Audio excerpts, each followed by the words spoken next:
Assalamualaikum warahmatullahi wabarakatuh. Selamat pagi anak-anak.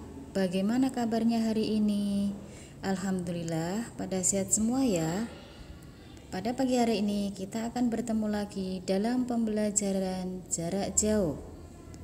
Sebelum pembelajaran pada pagi hari ini kita mulai, kita baca basmalah terlebih dahulu. Bismillahirrahmanirrahim. Pada pagi hari ini kita akan belajar tema 5 pengalamanku, subtema 1 pengalamanku di rumah, muatan matematika tentang alat ukur panjang baku. Alat ukur panjang baku. Alat ukur panjang ada 2. Yang pertama dengan satuan tidak baku, yaitu ada jengkal, langkah, depa, tali, dan lain-lain. Nah, ini bisa kalian lihat, ini gambar jengkal, ini gambar depa, gambar langkah, dan gambar tali. Yang kedua dengan alat ukur panjang baku, yaitu ada penggaris, roll meter, pita meter, dan lain-lain. Bisa kalian lihat ini gambaran meteran, ada meteran roll, ada penggaris, ada jangka sorong, dan ada mikrometer. Alat ukur panjang baku yang digunakan disesuaikan dengan ukuran benda yang akan diukur. Untuk mengukur pensil, ballpoint, kita bisa menggunakan penggaris dengan satuan panjang cm. Untuk mengukur panjang kain, kita bisa menggunakan meteran pita dengan satuan panjang cm dan meter. Panjang atau lebar tanah biasa diukur dengan meteran gulung dengan satuan meter. Pengukuran panjang dengan satuan baku. Mengukur benda dengan menggunakan penggaris. Langkahnya yang pertama yaitu letakkan titik 0 di ujung penggaris tepat dengan awal pensil yang akan diukur. Ini langkah pertama. Letakkan titik 0 di ujung penggaris dengan awal pensil yang akan diukur. Ini awal pensil yang akan diukur. Terus yang kedua, baca angka terakhir di penggaris yang tepat sejajar dengan ujung pensil yang diukur.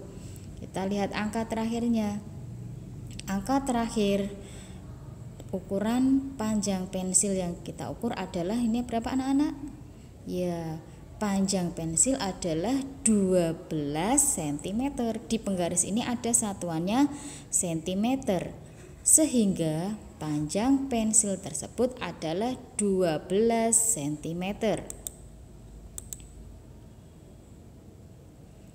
Hubungan antar satuan panjang. Untuk mengukur panjang meja dan kursi, lebih mudah jika menggunakan meteran. Hasil pengukuran panjang biasanya dinyatakan dalam satuan cm dan meter. Berikut hubungan antara meter dan sentimeter. 1 meter sama dengan 100 cm, atau 1 cm sama dengan 1 dibagi 100 meter. Kita ingat anak-anak ya, 1 meter sama dengan 100 cm. 1 cm dibalik sama dengan 1 dibagi 100 meter. Contoh yang pertama, 2 meter sama dengan titik-titik sentimeter. 2 meter sama dengan 2 dikali 100 cm. Mengapa dikali 100 cm anak-anak? Iya, karena 1 meter tadi sama dengan 100 cm. Sehingga 2 meter sama dengan 2 dikali 100 cm. Jadi 2 meter sama dengan 200 cm. Contoh yang kedua, 400 cm sama dengan titik-titik meter.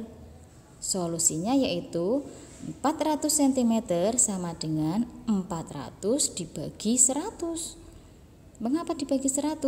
Karena 1 cm tadi sama dengan 1 dibagi 100 meter. Sehingga 400 cm sama dengan 400 dibagi 100. Sehingga 400 cm sama dengan 4 meter. Sampai di sini sudah paham anak-anak? Ya, sekarang kita lanjutkan. Pengukuran dengan jangka sorong. Alat ukur panjang lain yang sering digunakan adalah jangka sorong. Jangka sorong biasanya digunakan untuk mengukur panjang garis tengah benda-benda yang bentuknya bulat atau lingkaran. Contoh, kelereng, cincin, mur, dan lain-lain. Nah, ini kalian bisa mengamati bagian-bagian dari jangka sorong. Nih, yang depan ini adalah bagian yang tetap. Bagian tetap itu bagian yang diam. Yang belakang ini namanya bagian yang digeser. Terus yang di tengah ini untuk meletakkan benda yang akan diukur. Yang belakang ini menunjukkan hasil pengukuran. Untuk lebih jelasnya besok kalian pelajari di SMP, itu nanti ada pengukuran jangka sorong. Kita lanjutkan lagi. Fungsi alat ukur. Penggunaan alat ukur disesuaikan dengan benda yang akan diukur. Berikut contohnya. 1. Penggaris digunakan untuk mengukur panjang benda yang kurang dari 30 cm. Contoh, pensil, buku tulis, sikat gigi, dan lain-lain. Yang kedua, meteran digunakan untuk mengukur benda yang lebih dari 30 cm. Contohnya, meja, kursi, pintu, dan lain-lain. 3. Jangka sorong digunakan untuk mengukur panjang garis tengah atau kedalaman benda-benda berbentuk bulat atau lingkaran. Contohnya kelereng, cincin, bola kecil, dan lain-lain. Nah, dari sini sudah paham anak-anak? Untuk bisa menggunakan alat-alat mengukur panjang baku tersebut, kalian bisa mengukur benda-benda yang ada di rumah. Kalian bisa menggunakan penggaris, bisa menggunakan meteran yang ada di rumah. Nah, untuk tugas atau latihan di rumah, kalian kerjakan latihan soal di buku pena halaman 24 sampai 25, muatan matematika KD 3.6. Sampai di sini dulu ya anak-anak pembelajaran pada pagi hari ini. Kita akhiri dengan bacaan hamdalah. Alhamdulillahirabbil alamin. Dan jangan lupa jaga kesehatan, sholat 5 waktu, dan jangan lupa untuk hafalan tahfidznya ya. Ini cukupkan sekian. Wassalamualaikum warahmatullahi wabarakatuh.